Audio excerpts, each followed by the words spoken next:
been making people mad.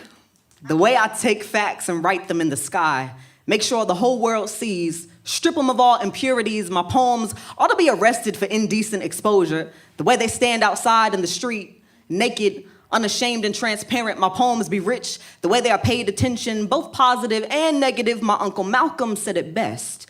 If you have no critics, you'll have no success, so thank you.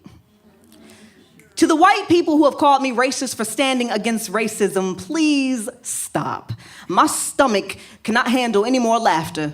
Your words do not hurt, but rather amuse. Shows me that the problem is not a lack of understanding, but instead a lack of desire to. Inspires me to keep living my best life, because I ain't finna go back and forth with you. To the people of color, and heavy on the quotations when I say that, because sometimes that term irks me.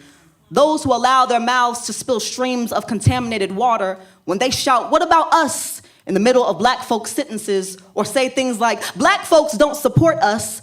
Now you know you lying.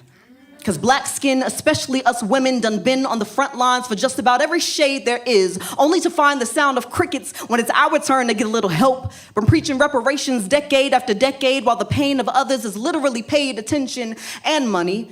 Meanwhile, it's funny because our spaces and platforms continue to hang from a cross, crucified for not exhaling the issues of other cultures. Spaces and platforms we need for ourselves as we continue to be excluded from exclusive tables. See, it's real sister brother solidarity when they need us, but when the hands of black souls are raised in desperation, getting help is like trying to pull teeth, but y'all not trying to hear me.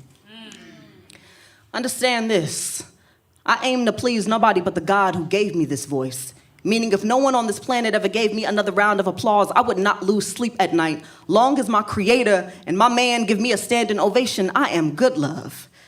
See, the days of censoring my mouthpiece to please the masses, to keep folk from being offended, folk who would rather allow their feelings to be hurt than to acknowledge somebody else's pain, folk who would rather allow their feelings to be hurt than to change are long gone. I am not your mama.